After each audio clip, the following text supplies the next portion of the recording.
তুমি দাঁড়াও, বলো ধোনি কাকে বলে? সাবেক ইন্ডিয়ান ক্রিকেটার এবং ইন্ডিয়ান ক্রিকেট টিমের সর্বকালের অধিনায়ককেই ধোনি বলে। বলো ভাষা কাকে বলে? স্যার এটা তো অনেক সহজ, আমরা যেখানে থাকি সেটাকেই তো ভাষা বলি। এতদিন পরে ক্লাসে আসছি, একটু তো সুন্দর করে অ্যান্সারটা দে রে ভাই। বল ভাব সম্প্রসারণ। ভাব সম্প্রসারণ বলো। চকচক করলে শোনা হয় না, বলো। এক গ্রামে এক কৃষক ছিল, সেই কৃষক এক লোভী বন্ধু ছিল। সেই লোভী বন্ধু কৃষককে জিজ্ঞেস করলো যে ভাই চকচক করলে শোনা হয়, কিন্তু কৃষকটা ছিল এক রকমের বোকা আর অশিক্ষিত। সে কোনো কিছু না ভেবে মাঠের এক কোনায় বলতে থাকে চকচক। মাঠের থেকে কোনো সারা শব্দ আসে না। তখন আবার সে বলে চকচক। তখন মাঠের এক পাশে খালে বসে আছিল রবীন্দ্রনাথ ঠাকুর। ঠাকুর এই ব্যাপার দেখে কৃষককে জিজ্ঞেস করলে যে হ্যাঁ ভাই আপনি চকচক করছেন কেন?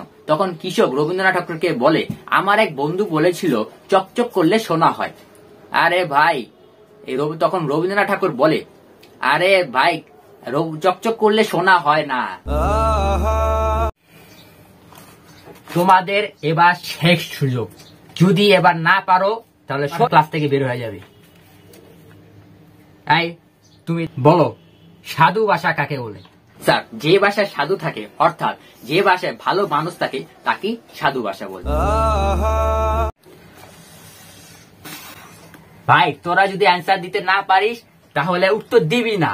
উত্তর দেওয়ার কোনো দরকার নেই, তাও একটু উল্টা পাল্টা কোনো উত্তর দেওয়ার দরকার নেই। এবার শেষ সুযোগ, যদি উত্তর দিতে না পারিস তাহলে সোজা ক্লাস থেকে বের হয়ে যায়।